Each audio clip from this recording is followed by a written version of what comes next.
ABN Andhra Jyothi ఛానల్లో weekend by RK అనే ఒక కార్యక్రమాన్ని తీసుకొని అది ఎప్పుడు వస్తూ ఉంటాయి, చాలా విషయాలు మాట్లాడుతుంటారు. చాలాసార్లు అబద్ధాలు ప్రచారం చేస్తూ అవాస్తవాలు చెప్తూ రాజకీయ నాయకుల పట్ల రకరకాలుగా మాట్లాడుతూ కూడా చాలా కథనాలు ఇవ్వటం జరుగుతుంది. కానీ మొన్న ఇచ్చిన కథనం చూస్తున్నట్లయితే దాంట్లో జగన్ గారి మీద ఉన్న కోపం, జగన్ గారి మీద ఉన్న అక్కసు, జగన్ గారికి జనంలో ఉన్న క్రేజ్ని చూసి భరించలేక స్త్రీ జాతిని అవమానించే విధంగా, స్త్రీ జాతిని మీద దుష్ప్రచారం చేసే విధంగా, మొత్తం ఆడపడుచుల్ని పట్ల అసభ్యకరమైన మాటలు మాట్లాడుతూ దాన్ని క్యాడర్కి అంటగడుతూ చాలా దారుణంగా మాట్లాడడం జరిగింది. దీన్ని మేము తీవ్రంగా ఖండిస్తున్నాం. ఎందుకంటే జర్నలిజము ఫోర్త్ ఎస్టేట్ అని ఎంతో గౌరవంగా చూడటం జరుగుతుంది. వాస్తవాలను ప్రజలకు చెప్పాల్సిన వారే వక్రీకరించడం మాత్రమే కాకుండా అసభ్య పదజాలంతో ఒక జాతి యావత్తును అవమానించే విధంగా, అందులో మహిళా జాతిని అవమానించే విధంగా మాట్లాడడాన్ని మేము తీవ్రంగా మహిళా జాతి తరపున మేమందరం కూడా ఖండిస్తూ వెంటనే తక్షణం, ఎందుకంటే మీరు విజ్ఞత కోల్పోతే, విచక్షణ తప్పిపోతే ఇలాంటి వికారమైన మాటలు వస్తాయి.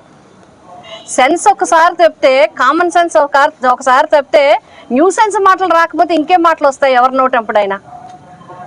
మనిషిగా ఉండాలి. అందులో జర్నలిజంలోనూ ఎంత సంయమనం పాటించాలి, పదాల ప్రయోగం వాడేటప్పుడు ఎంత జాగ్రత్తగా ఉండాలి.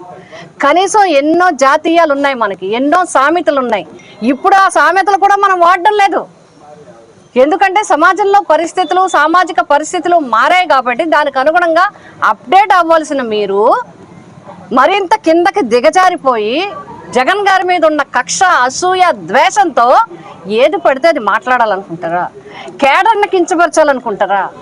మీకు తెలిసే ఉంటుంది, ఈ 2 సంవత్సరాలు కావస్తున్న దాంట్లో అధికారం అంటే రకరకాల కారణాల వల్ల పక్కకి వెళ్ళింది, కానీ జనంలో జగన్ గారికి క్రేజ్ పోలేదు.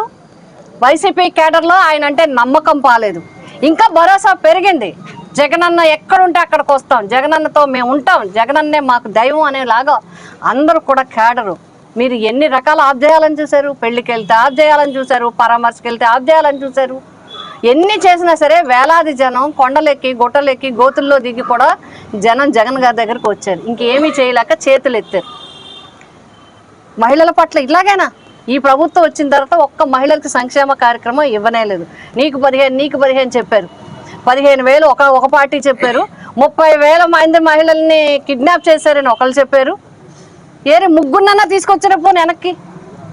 ప్రభుత్వం వచ్చి 2 సంవత్సరాలు అయింది, ఇద్దరిని తీసుకొచ్చారా?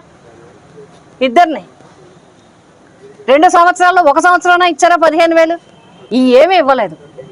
ఎస్, జగన్ గారు ఇచ్చారు. మేము చెప్తున్నాం, మహిళలు గర్వంగా చెప్తున్నాం. మహిళలు అన్నింటిలో సమస్థానం ఇచ్చారు. ఆఖరికి నామినేటెడ్ పదవుల్లో కూడా 50% ఇచ్చారు. ఎమ్మెల్యే క్యాండిడేట్లు ఇచ్చారు. ఎంపీ రిజర్వేషన్ లేకపోయినా ఎంపీ క్యాండిడేట్లుగా మహిళలకు అవకాశం ఇచ్చారు. స్థానిక సంస్థల ఎన్నికల్లో 50 to 60% వచ్చే విధంగా ఇచ్చారు.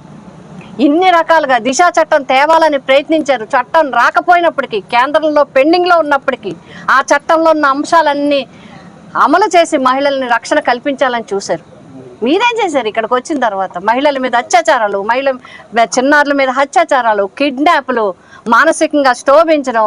ఒక అమ్మాయి ఇంగ్లీష్ నేర్చుకుంటే బెండపూడి స్కూల్లో ఆ అమ్మాయిని అవమానకరంగా మీరు మీడియాలో పెట్టి, ఇబ్బందికరమైన పెట్టి తల్లిదండ్రుల్ని, ఆ స్కూల్ని, ఆ స్కూల్ టీచర్ని, ఆ పిల్లల్ని అవమానకరించారు.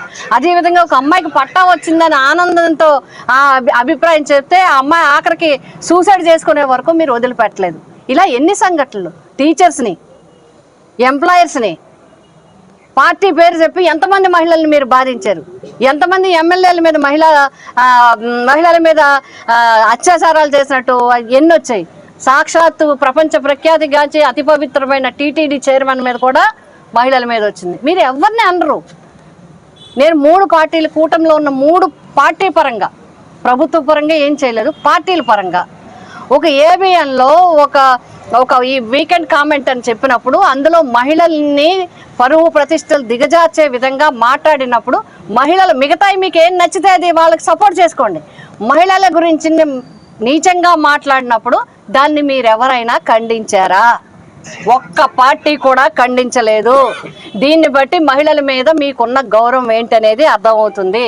అందుకే ఈరోజు మేము డిమాండ్ చేస్తున్నాం, పిఠాపురం నియోజక వైఎస్ఆర్సీ కుటుంబ సభ్యులందరం కూడా ఈరోజు ఎస్ఐ గారికి తగిన సిఐ గారికి కూడా చట్టపరమైన చర్యలు తీసుకోవాలి. ఈ వీకెండ్ కామెంట్ మీద వచ్చిన స్త్రీ జాతిని అవమానకరించే విధంగా మాట్లాడిన మాటల పట్ల చట్టపరమైన చర్యలు తీసుకోవాలని చెప్పి కంప్లైంట్ లాడ్జ్ చేయడం జరిగింది.